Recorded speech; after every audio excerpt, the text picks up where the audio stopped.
¿Qué tal? ¿Cómo les va? Esta es una nueva emisión de Fórum Jurídico Fiscal, el programa tributario por excelencia en la República Argentina que se emite para todo el país a través de Argentinísima Satelital y todas sus repetidoras.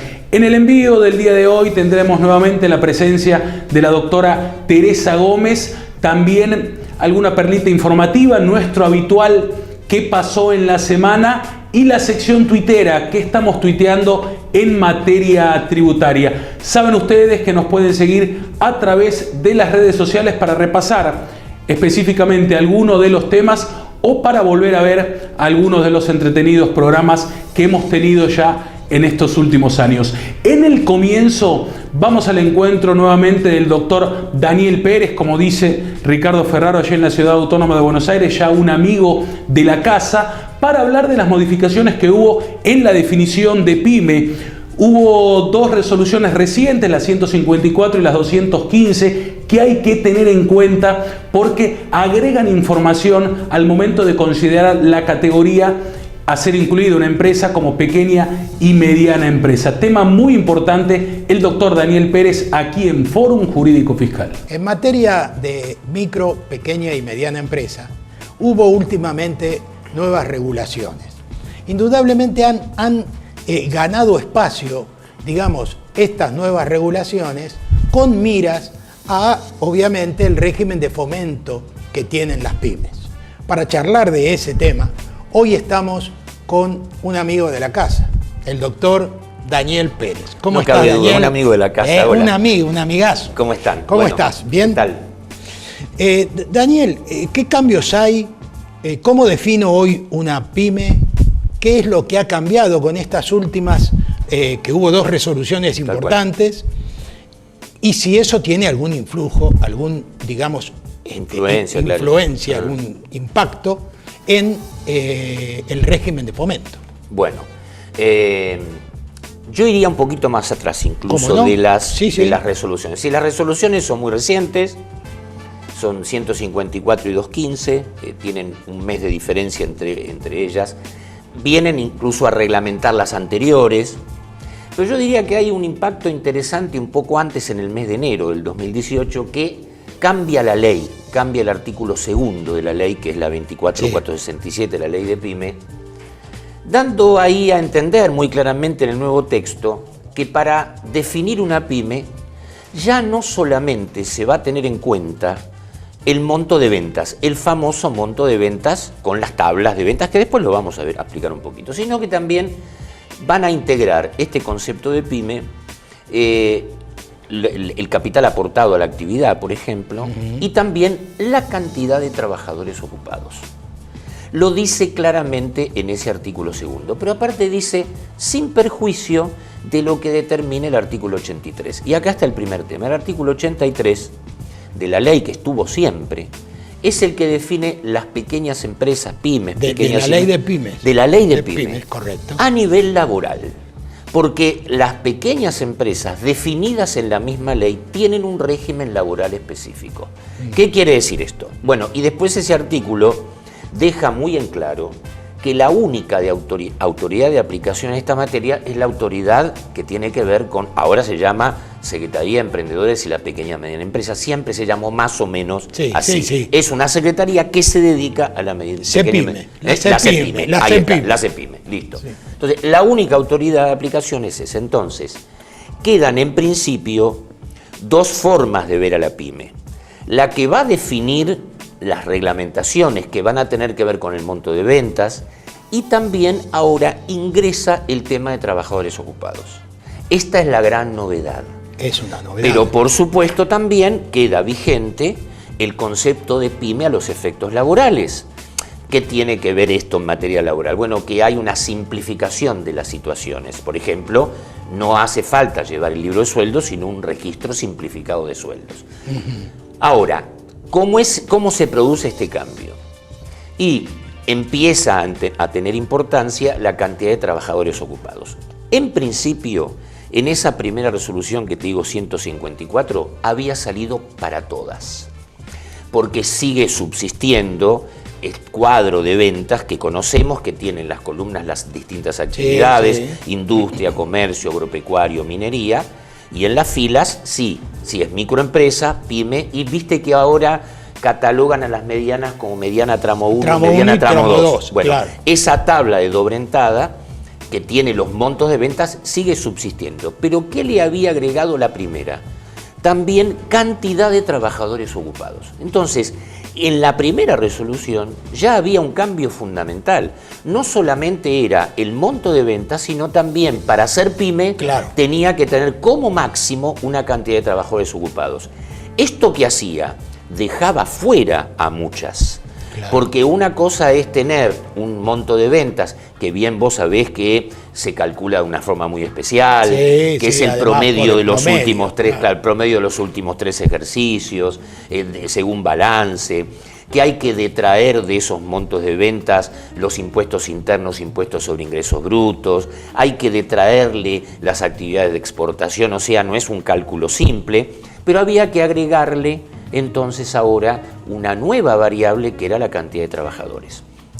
¿Qué pasó entre estas, dijimos, 2 resoluciones, entre la primera y la segunda? Bueno, la segunda fue un poco para atrás. Se ve que se dieron cuenta que producir una nueva definición de pyme con un parámetro distinto era como muy fuerte. Claro, y complicaba también muchas decisiones tomadas. Y complicaba, claro, los aspectos, claro, impositivos de fomento, y también este tema tan importante, el 814. Claro. Complicaba todo. Claro.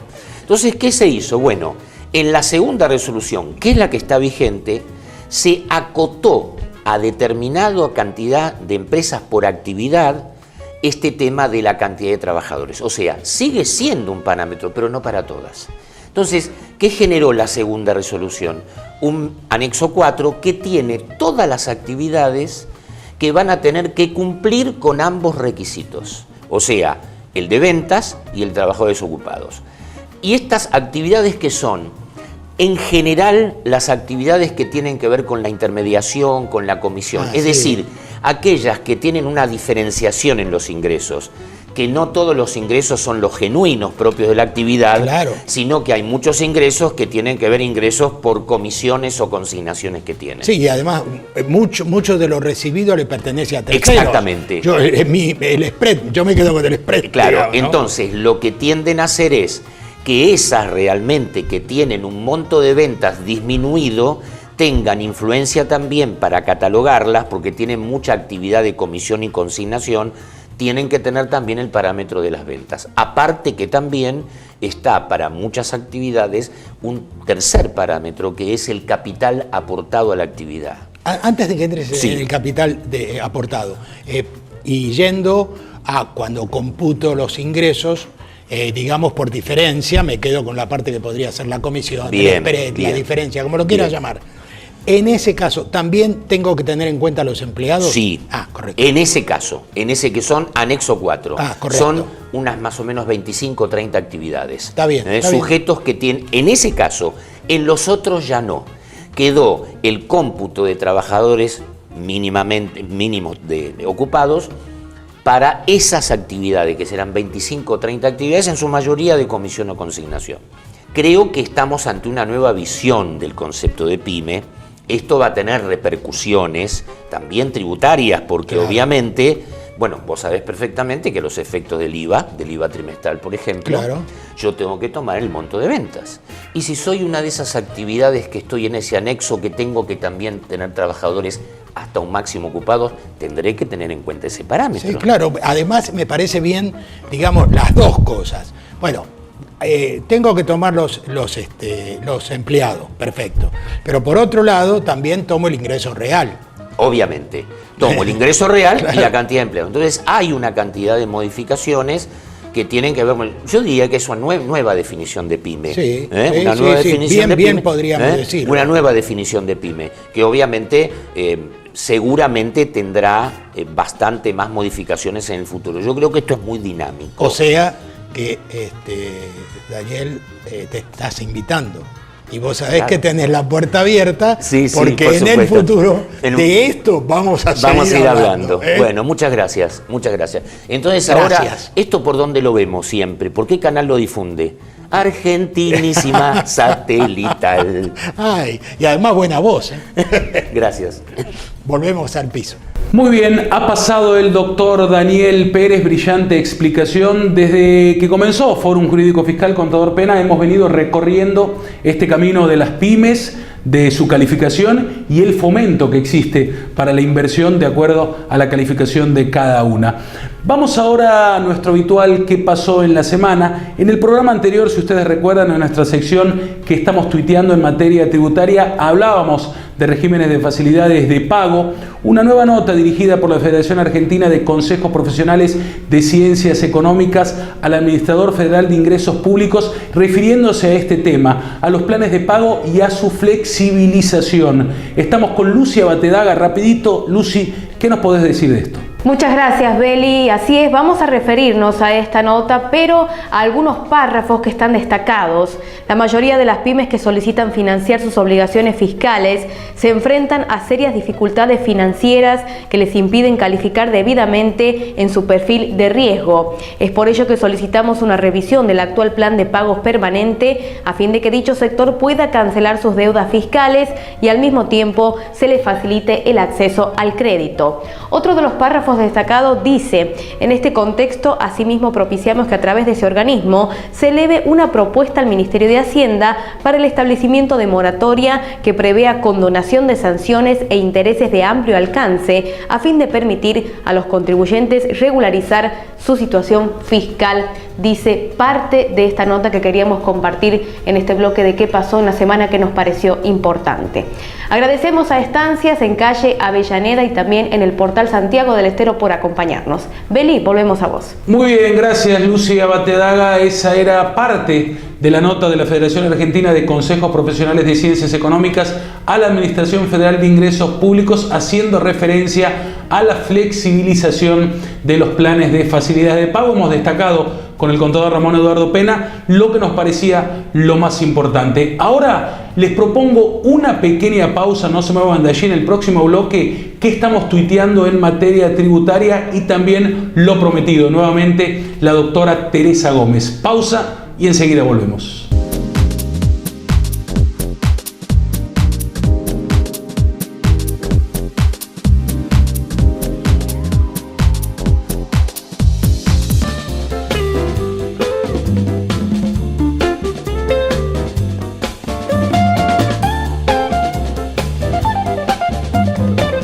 En segundo bloque en Fórum Jurídico Fiscal, y como ustedes saben estamos en nuestra sección tuitera. ¿Qué estamos tuiteando en materia tributaria? En primer lugar, Alejandra, @Alejandra C. Pérez, Comunicación B 11587 del Banco Central de la República Argentina. Bancos, presentación de declaración jurada no es exigible, pero presten atención porque el banco ha enviado esta comunicación y dice: no resulta indispensable tomar en cuenta los aspectos tributarios de los clientes, no es exigible tampoco pedirle la documentación. En caso de que el cliente quiera, puede hacerlo voluntariamente, pero a pesar de esta comunicación, los bancos, al momento de calificar a las empresas, siguen solicitando la documentación. Entonces aquí estamos ante una controversia. Muy buen tuit de Alejandra C. Pérez. El siguiente, producción, y esto es muy importante, @contador Locane, ya un habitué de nuestra sección: grave medida de AFIP. Las compañías que registran la falta de presentación de las declaraciones juradas informativas o determinativas e incluso incumplimientos en el pago o cancelación de sus obligaciones formales, el fisco les permitirá tan solo la emisión de facturas tipo M. En un momento de crisis, poner como sanción la emisión de factura M por el pago o la cancelación de las obligaciones. Y por otro lado, la falta de presentación de las declaraciones juradas informativas o determinativas prevé esta sanción, pero además, como hablábamos con el contador Pena fuera de cámara, ya se están enviando intimaciones y luego de las intimaciones vienen las multas. ¿Pretende el fisco recaudar a través de esto? Bueno, grave medida, como dice el contador Locane, muy impactante este tuit. Así pasaba nuestra sección tuitera, me parece que con dos cosas que hay que tener muy en cuenta y seguirlas muy de cerca. Hoy estamos con un clásico que lleva 15 años ininterrumpidos y que realmente ha sido abrevado, yo diría que por la mayoría de la matrícula. Claro, a los clásicos alguien los escribe, por supuesto. En este caso, estamos con uno de los autores, en este caso, autora, la doctora Teresa Gómez. Hola Ricardo. Era increíble cuando empezaste con esto, ¿eh? Realmente 15 años es mucho tiempo, pero quiero decir que entre las innovaciones tenemos un prologuista sumamente joven y actual. El prólogo está escrito por Martín Chocaranta. Bueno, eso la verdad que me parece bien. ¿Sí? Eso me parece bien. ¿Y sabes por qué me parece bien? Porque pareciera que los únicos que tienen derecho a prologar algo son los que pasaron cierta edad. Y la verdad que Martín, a quien aprecio mucho, ya está en condiciones de hacerlo. ¿Por qué tiene que esperar? ¿Por qué tiene que esperar? No tengo duda, es un poco lo que uno habla de la juventud y piensa de la juventud. Hoy una persona de 35 años tiene muchísima experiencia. Sí. Muchísima experiencia. Sí, claro. Bueno, y no hablemos del tema informático, porque tiene mucho más que nosotros. El aspecto informático. Bueno, contame.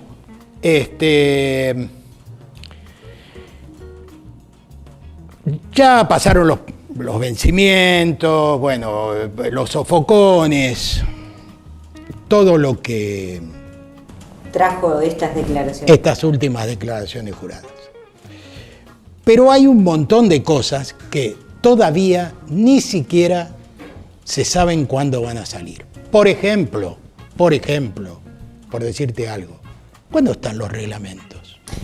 Bueno, nosotros cuando empezamos con Carlos a ayornar la obra, acordate que la 27430 fue regalo de fin de año. Nosotros Carlos Folco. Sí. Carlos Folco. La verdad que pensábamos si sacar la obra antes o después del reglamento, y por lo que recogimos en la calle, en su momento nos dijeron, no, esto es para largo, diciembre, calculale que 9 meses, 10 meses. Bueno, y decidimos salir al mercado sin reglamento. Suponemos que cuando salga la reglamentación de esta ley, que se modificó nada más que 100 artículos. Bueno. Que es nada en la ley 11.683. No, claro. Salimos sin reglamento, suponemos que haremos una separata. El que lo tiene online no tiene problema. ¿Sí? O sea que para mí el tema del reglamento ya no basta. No. Pero ahora, no hablando del libro en particular, porque sé que el libro obviamente va a tener su actualización cuando el reglamento salga, eso digamos, más conociéndolo a los dos, ¿no? Desde ya. Y si no te va el que te va a empujar es el que escribió el prólogo. El prologuista. La culpa de todo lo que tiene el libro la tiene el prologuista. Sí. No, lo que yo creo es que hay un tema que también se está perdiendo. Por ejemplo, ¿cuántos años hace que no tenemos textos ordenados? Bueno, vos sabés ¿Vos que... viste el tembladeral que es saber cuándo rigen las normas? En el capítulo que hace ilícitos, yo hasta me río sola, porque voy por 39 bis, 39 ter, 39 cater. Sí. Es disparatado. No sé qué decirte. Lo que sí yo pido, bueno, realmente, si van a sacar un texto ordenado, que sea cerca del reglamento, porque viste, realmente me gustaría tener el libro ordenado. Pero me parece que sin textos ordenados, la reforma tributaria va a seguir siendo una reforma tributaria y vamos a seguir sin tener un sistema. No, sí, yo creo que los argentinos estamos nos conformamos. Alejadísimos. No, yo por eso digo, mira, un acierto de la 27430 es justamente que reemplazó la ley penal tributaria por régimen Penal Tributario. Así lo titula la ley. Exacto. Y estamos de acuerdo porque la 11.683, que fue una joya, ¿Y qué pasa con la anterior? está derogada. ¿Y cómo juega? Absolutamente. ¿Y cómo juega lo de la derogación? Y juega lo de la derogación, diríamos, ¿es el actual texto ley penal más benigna? Bueno, fíjate que algo que era tan claro, que se resolvió tan claramente la vez anterior, ahora tenemos 2 fallos de casación que dicen que no resulta aplicable. Y tenemos un montón de fallos que lo declaran de O sea, el oficio. criterio Righi. El criterio Righi con un agravante. Righi lo dice y Casal, que hoy es el procurador, había votado en contra siendo fiscal. Hoy este Casal toma el criterio Righi y se olvida de lo que votó. Por eso, hablar de... Es decir, hay contradicción en la justicia, por eso. porque hay quienes dicen que no se aplica y otros que sí lo están aplicando. Yo lo que creo es una cosa. Creo que tal vez cuando salga la unidad de valor tributario, que ayorne los montos del régimen, ahí podríamos discutir si opera el criterio que opera en derecho penal, que es tempus regit actum. El acto se rige por el tiempo de comisión. Pero Yo dije sí, pero te digo que cuando me lo dijiste todo corrido no lo entendí. Ahora sí. El tema en cuestión es, ¿vamos a poder dejar toda la dogmática penal que opina que es de aplicación inmediata una ley penal más benigna? ¿Para qué tanta controversia, tanto dislate de tiempo, tanto caminar tribunales? A ver, ¿por qué somos tan complicados los argentinos? Sí, bueno. ¿Y por Porque qué son- tardamos tanto en no serlo? Este es el otro problema, porque una cuestión tan sencilla como puede ser ordenar un texto no puede tardar tanto. No. Es decir, no hablo de la última reforma. No puede ser que hayan pasado tantos años, 12, 15 años, sin tener nada. Es decir, 15 todo eso... años es mi primera edición, a esta que es una novena, y estoy con el mismo articulado. 15 años por lo menos. ¿Qué Sí, te parece? Pero somos complicados. Somos muy complicados. Eso no me cabe absolutamente ninguna duda. Teresa, déjanos una frase final sobre un tema que, digamos que en general les preocupa bastante a la gente, que es cómo quedó a tu juicio hoy los artículos de fiscalización y verificación. A ver, yo te voy a decir una cosa. Sé que me voy a comer muchas críticas, pero te doy mi parecer. La verdad. La verdad. En general, los artículos reformados en la ley 11.683, la reforma es correcta. ¿Ok? Respecto de verificación y fiscalización, no hace más que plasmar en el texto lo que nos venía pasando de facto. ¿Sí? Sí. Al fin y al cabo, te diría, al colocarlos en el texto, me darías, si no tengo recurso, la posibilidad de un artículo 74 del decreto reglamentario. Que yo estoy de acuerdo con lo que ha sido tildado de inconstitucionalidad, el acuerdo conclusivo, sí, yo estoy de acuerdo. Como estoy de acuerdo con todos y cada uno de los espacios en los cuales el contador puede intervenir. Y el acuerdo conclusivo voluntario no es para los abogados, es aquel que manejó la materia imponible, que supo cómo imputarla, cómo asignarla, cómo distribuirla, cómo clasificarla. Aquel que hizo ese trabajo es el que tiene que acompañar al contribuyente. ¿Qué es una copia textual del 155 del Código Tributario del SIAT? Es una copia textual. Bueno, eso... Punto. Entonces, tomemos aquellos institutos que nos sirvan, ¿sí? Y planteemos los lugares que debe ocupar el contador. Basta, a mi humilde criterio, con el contador llena aplicativos. Basta. El contador está para procedimiento tributario, está para ser asistente técnico en penal tributario, está en materia de seguridad social, está en el acuerdo conclusivo y en cuanto espacio se abra. Vuelvo a reiterarte, no somos licenciados en informática, somos profesionales que estudiamos en todos los años de la carrera. Algún derecho tuvimos. Sí. Algún derecho tuvimos, derecho. Lo vamos a tener que mejorar, pero eso no quiere decir que seamos unos negados. Esta es la historia. Yo te diría que un 80-85% estoy de acuerdo. ¿Te vas a presentar de presidenta de algún consejo? Yo te voy a decir algo. Yo soy contadora. No tengo beta política. El que me conoce sabe que soy lo que soy.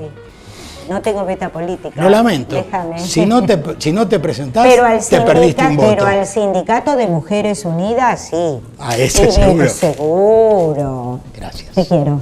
Ya está en nuestro sitio web exclusivo forumjuridicofiscal.com.ar una muy buena explicación realizada por la doctora Lidia Santa Cruz con respecto a la generalización del domicilio fiscal electrónico, ahora a partir del 1 de agosto, como todos ustedes saben, con prórroga hasta el 30 de noviembre para cumplir con alguna inobservancia, cuáles son los efectos, qué sujetos están exceptuados. Esa nota ya está subida a nuestro sitio y realmente la recomendamos. Los espero dentro de 7 días para hacer nuevamente esto que es Fórum Jurídico Fiscal.